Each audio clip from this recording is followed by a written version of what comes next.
Turning now to the COVID crisis, we're looking at some grim new numbers. As of this morning, the U.S. is approaching the 50 million mark in COVID cases, and we're just shy of 800,000 deaths. Cases and deaths are spiking again. Some Republicans are working against vaccine and testing mandates, which appears to be catering to a growing group of anti-vaccine voters. And Democrats seem to be giving up, afraid to defend the mandates, even though they have proven to be scientifically highly effective. Joining me now is Republican Senator Roger Marshall of Kansas. He's a medical doctor, but he is opposed to the mandate. Senator Marshall, thank you for coming on, and welcome to Meet the Press. Thanks, Chuck. Glad to be here. Let me start with this. If you have no mandate, what is your plan to get more people vaccinated? Because it appears vaccines are still our only way out of this pandemic. Yeah, Chuck.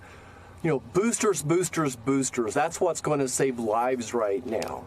But just bear with me. I needed to stop and pause and honor my boyhood hero, Bob Dole, who passed away this week. One of my just great American heroes from the greatest generations. We want to stop and salute him.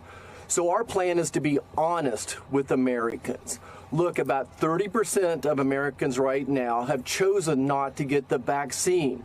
But what the biggest impact to be right now is to get boosters into seniors. That's what's going to stop hospitalizations and stop deaths. If you're a senior citizen and haven't got your booster yet, shame on you. Please go do that. If you have underlying health care conditions, if you're diabetic, if you're overweight, please go get the booster, because you're going to get the virus, be exposed to it. I'll guarantee it. And if you don't have that booster, we know the vaccines kind of run out after about 5 to 6 months. Natural immunity would help. And even those with natural immunity may want to consider getting the booster as well. But I think being honest with America is the plan. We know that mandates don't work. From a practical standpoint, mandates are going to cause an economic shutdown. It's going to exacerbate inflation. It's going to cause brownouts. It's going to cause supply chain disruptions and national security issue. Think about this. Half of the National Guard is not vaccinated yet. What would be happening in Kentucky right now if we shut down half of the National Guard? I support the vaccines, but not the mandates. You said something interesting. You said if senior citizens haven't gotten that booster, shame on you. Is that your attitude for any unvaccinated person in the hospital right now? Because 80% of hospitalizations, at a minimum, right now in the northern tier where we're hitting close to max, are the unvaccinated with COVID. Shame on them? Look, I think I've been one of the leaders from the start, encouraging people to get the vaccine. I was leading the charge back in July of 2020 saying we're going to have a vaccine. Let's get it out the door. In the summer of this year, I was encouraging people to get boosters. If the CDC could have pivoted sooner, we would have saved thousands of lives. I think being honest with people, the CDC needs to acknowledge natural immunity. Look, as a physician, I was never able to talk to anybody into stopping smoking by a mandate or by trying to argue with them. It was by being honest and communicating with them. I would just encourage all those folks who have not got the vaccine yet to talk to their doctor about it. And by the way, let's talk about eating healthy and exercising every day and getting 7 hours of sleep, avoiding stress. Those are the things that we can all be doing to help minimize the impact of this virus. You know, you brought up smoking. I know at our company here, if you're a smoker, you have to pay more. If you don't get vaccinated, should you have to pay for your own health care? Should taxpayers, and more importantly, is it a bizarre incentive to the unvaccinated to give them unemployment benefits? You know, wow, I just don't know what to say, except there's not a one-size-fits-all solution. I think that problem will be best solved locally. So if a local employer, wants to make those type of decisions, I get it. I'm just against any type of federal mandates of any type, especially an unconstitutional federal vaccine mandate. Again, think from the practical standpoint what that's going to do to the economy, inflation. I rattled off all those other issues that's going to impact. Look at the big picture. I understand that. Well, look at the big picture of this pandemic. Everything you rattled off that you said would be impacted by a mandate is what we're living through now.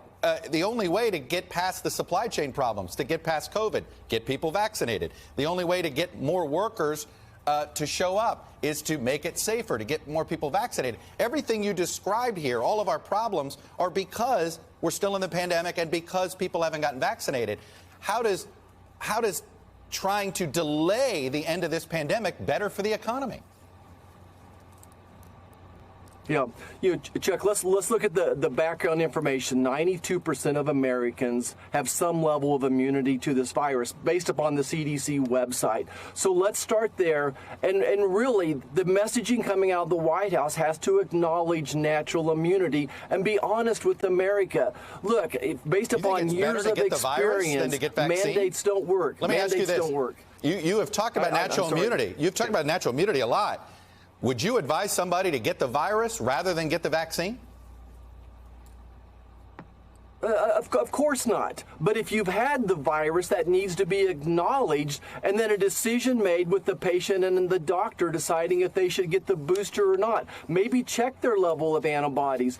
Take into account what their healthcare situation. A diabetic, type 2 diabetic that's had the virus, I would check their level of antibodies and probably encourage them to get the booster. But a 19-year-old Navy SEAL who has a higher chance of getting pericarditis, a heart inflammation, than going to the hospital from the virus, I probably would have a different answer. So you cannot have a one-size-fits-all recommendation from the federal government.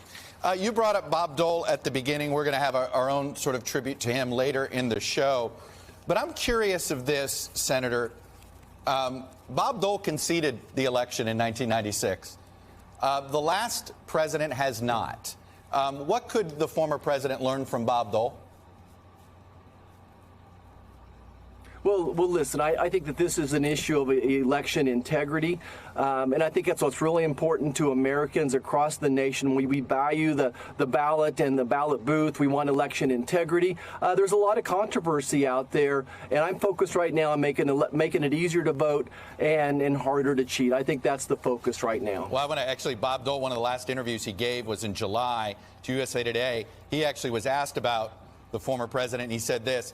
He lost the election, and I regret that he did, but they did. He had Rudy Giuliani running all over the country claiming fraud. He never had one bit of fraud in all those lawsuits he filed and statements he made. I'm a Trumper. I'm sort of trumped out, though. Do you know, you voted, you stood with those that didn't want to certify the election. Do you regret that now, considering all the crazy cockamamie things that Mark Meadows and others were doing? Look, I'm always going to stand up for election integrity.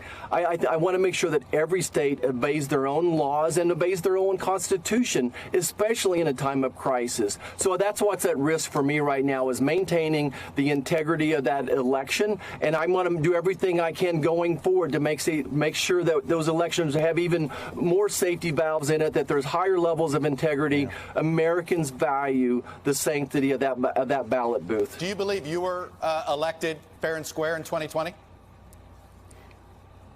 You know, absolutely I do. I think Kansas has some of the tightest election laws in the land.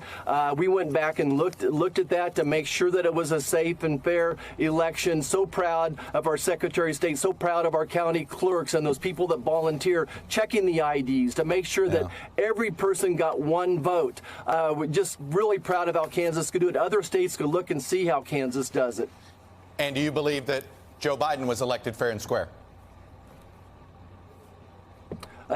Joe Biden was sworn into office. I called him Mr. President since the day he was sworn in. Question. I still remain concerned about election integrity.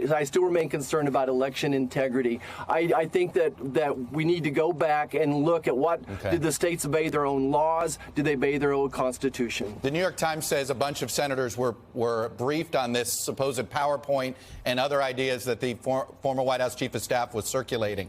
Were you briefed by some of these things before January 6th, some of these arguments about the Chinese controlling 28 states and things like that? Not at all. I've heard that story. I don't know if there's any truth to that at all. No, I haven't. All right. Senator Roger Marshall, Republican from Kansas, appreciate you coming on and sharing your perspective with us, sir. Thank you, Chuck. Thanks for watching our YouTube channel. Follow today's top stories and breaking news by downloading the NBC News app.